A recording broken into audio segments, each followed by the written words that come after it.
Yo guys, what is going on? JPS back for another video, and today we're going to be reacting to the Autobahn. Now all I know about the Autobahn is that there's no speed limit. I know nothing else. German engineering has always fascinated me. BMW, Audi, Mercedes, Porsche, Volkswagen, the list goes on and on. Like, German engineering is something that a lot of Americans really look up to, and you see them on the roads in America every day.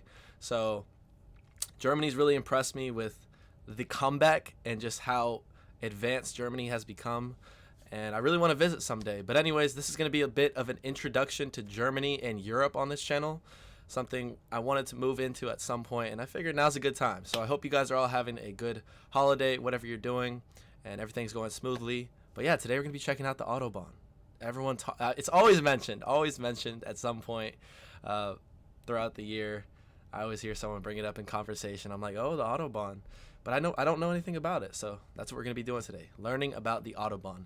Make sure you guys hit the like button, hit subscribe. If you have any other German-related videos you'd want me to watch, throw them in the comments down below, or Europe, for that matter, because we're going to be going all around, baby. We're learning about the world, so let's do it. Let's go.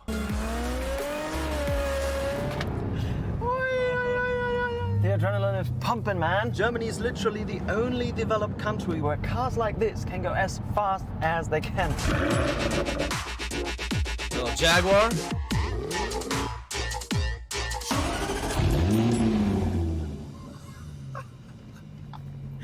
This is insane. Why even bother building them in the UK when they can't do it over there? But anyway, that's what we're going to find out today. Why Germany and why I am so obsessed with speed. As a German, you grow up knowing that faster is better. From racing toy cars with my younger brother to my dad basically pushing everyone off the street who's not doing 200 kilometers an hour. And the German car industry makes you believe that driving as fast as you can is the way to go.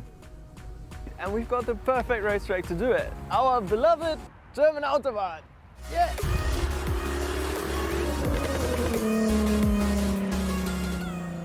The first real Autobahn was opened in 1932 between Bonn and Cologne. It had a speed limit of 120 kilometers per hour. Then the Nazis took power and claimed they had built the first one, and they insisted on calling it Reichsautobahn. The Nazis also got rid of all the speed limits. The only time they came back was from 73 to 74 during the oil crisis, and it was set at 100 kilometers an hour.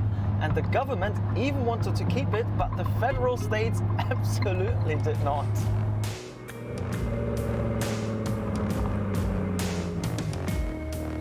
Now it's just 100 again.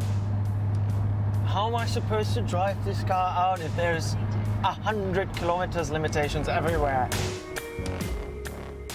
The sad reality is you can't go flat out everywhere on the German Autobahn.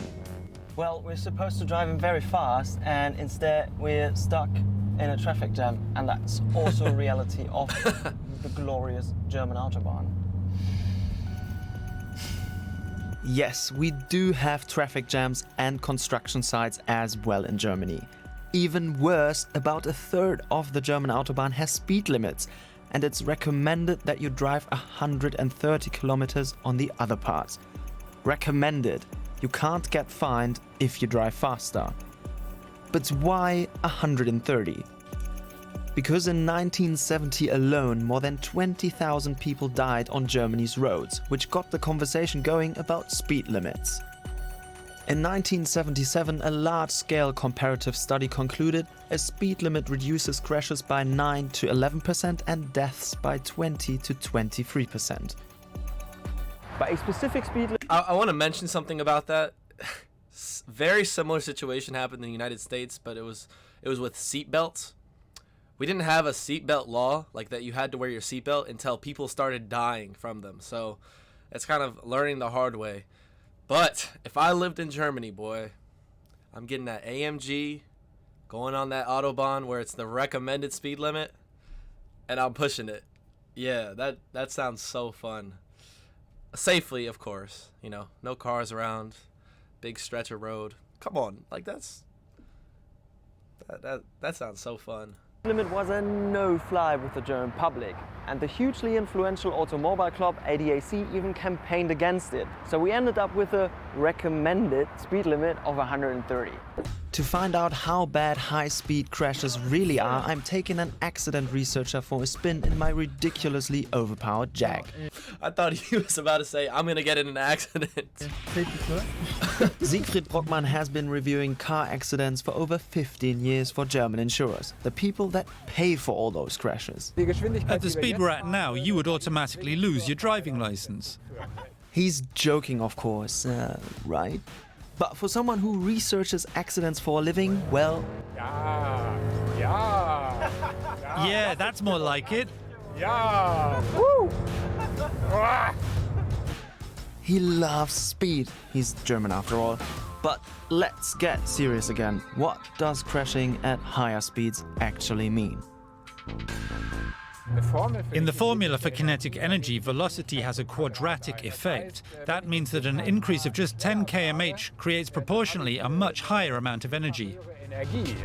So even driving just a little bit faster greatly increases the risk of life-changing injuries or worse. Studies estimate that every extra kilometer per hour pushes the number of crashes up by 4%.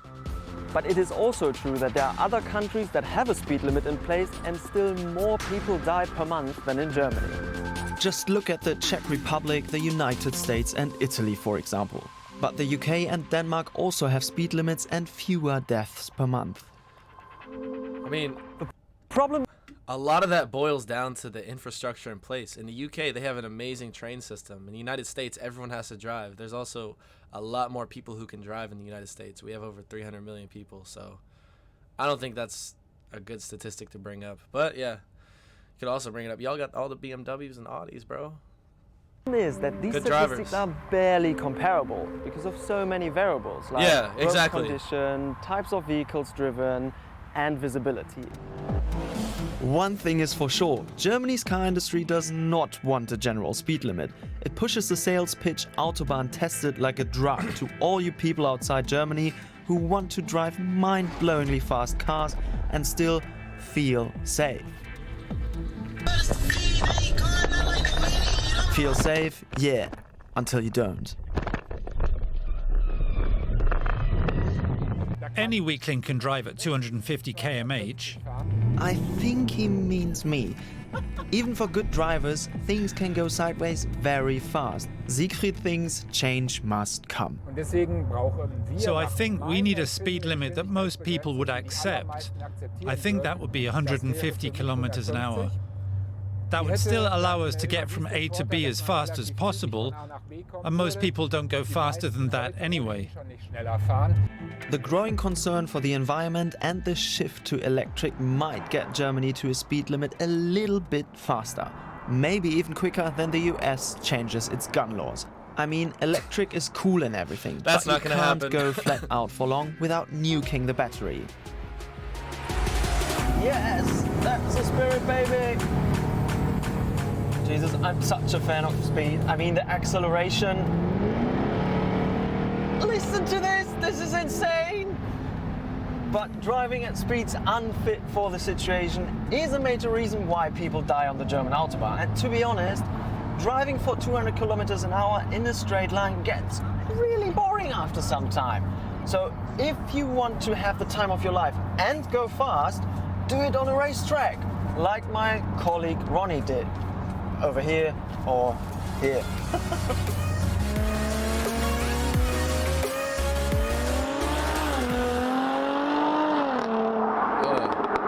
Oh, those pops sound so good. Oh my god, that exhaust. But yeah, that was a great video. I think we got a lot of information about the German philosophy when it comes to automobiles and speeding and things like that. You Germans are very, very interesting. So there's a lot to learn when it comes to Germany. I don't know much about Germany, the way things work over there. So I would love to check out more of that. So if you guys have some more, throw it in the comments down below. Same thing goes with the rest of Europe. We're definitely going to be checking out more European countries. And don't worry, guys, we're still going to be doing some Australian content as well. So lots to look forward to on this channel. I'm super excited for it.